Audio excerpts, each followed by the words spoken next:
ne l'enlève jamais. Le village ne doit pas voir le monstre que tu es devenu. Oui, maman. On disait que son visage effrayait les oiseaux du matin. On disait que les cicatrices sur sa peau prouvaient que les dieux l'avaient rejetée. On disait qu'aucun homme ne voudrait jamais d'elle. Mais la vérité sur la fille au masque était bien différente de ce que personne imaginait. Grace, une jeune fille douce et courageuse, voit sa vie basculer après la mort de son père. Manipulée et humiliée par sa belle-mère, elle est forcée de porter un masque qui cache un prétendu monstre. Rejetée par le village, elle vit dans la honte, jusqu'au jour où un message royal annonce un grand banquet où le prince choisira son épouse. La foule était étonnée, puis des acclamations ont retenti. Les femmes ont applaudi. Les jeunes filles ont chuchoté d'excitation. Et les hommes ont hoché la tête avec fierté. L'idée que l'une d'elles devienne reine a suscité une grande joie. Depuis ce jour, le village s'est activé aux préparatifs. Les mères se sont précipitées à tisser de nouveaux habits pour leurs filles. Les tailleurs travaillaient jour et nuit. Le marché s'est rempli de gens achetant des ornements, des perles et de beaux tissus. Même les jeunes hommes en parlaient, sachant que la cérémonie apporterait honneur et grande fête. Dans chaque maison, les rêves naissaient. Les familles imaginaient leurs filles devant le prince, belles et gracieuses devant le peuple. Ce n'était pas qu'un banquet, c'était un moment historique. Pendant que l'excitation grandissait chez Rita, chez elle, rien ne changeait. Douglas, sa belle-mère, était agitée. Elle a fabriqué les plus belles chaussures pour Rita, sorti les plus beaux pagnes qu'elle avait gardés et même apporté des bijoux élégants. Elle était déterminée à ce que sa fille attire le regard du prince. Mais Grace, elle, restait silencieuse. Elle entendait les nouvelles et voyait la joie autour d'elle, mais savait que Douglas ne la laisserait jamais y assister. Et même si Douglas changeait d'avis, elle savait que le masque l'empêcherait de se tenir parmi les autres jeunes filles. Pourtant, Grace passait discrètement d'une tâche à l'autre, aidant partout où on avait besoin d'elle.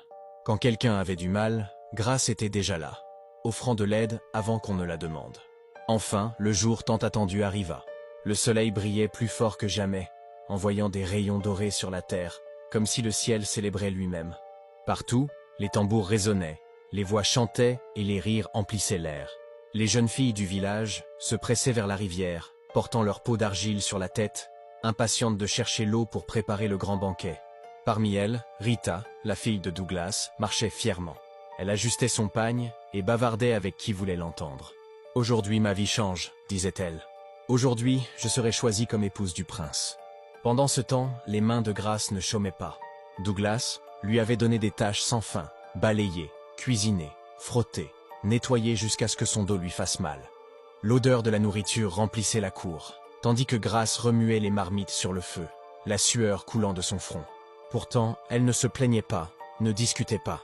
Son cœur restait doux et son esprit calme. Dans un coin de la cour, Douglas la regardait avec une satisfaction froide, un sourire crispé aux lèvres.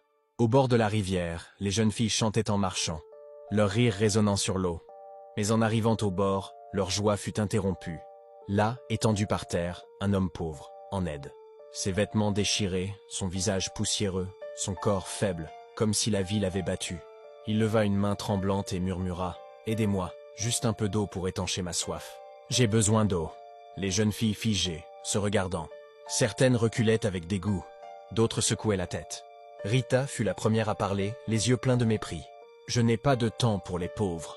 Pas aujourd'hui où je serai couronnée future reine. » Elle jeta la tête en arrière, fière, ajustant son pot sur la hanche. Une autre jeune fille rit amèrement. « Reine, toi, le prince me choisira sûrement moi. Je suis la plus belle de toutes. »« Non !» interrompit une autre. « Ce sera moi. Regardez ma beauté, ma peau, ma grâce. Le prince ne pourra pas me résister. » Bientôt, elles commençaient à se disputer, chacune se vantant d'être meilleure que les autres. Leur voix montait en fierté, couvrant la faible supplique de l'homme. Le pauvre inconnu gémit, tendant encore la main mais aucune ne bougea pour l'aider. Trop occupées par leur rêve de couronne, ces souffrances ne valaient rien à leurs yeux. Finalement, elles s'abaissaient au ruisseau, remplirent leur peau une à une puis s'éloignaient, abandonnant l'homme brisé au sol. Ses yeux faibles les suivirent jusqu'à leur disparition. Et un lourd silence tomba sur la rue. Alors que le soleil se couchait lentement et que la brise du soir balayait le village, l'excitation emplissait l'air.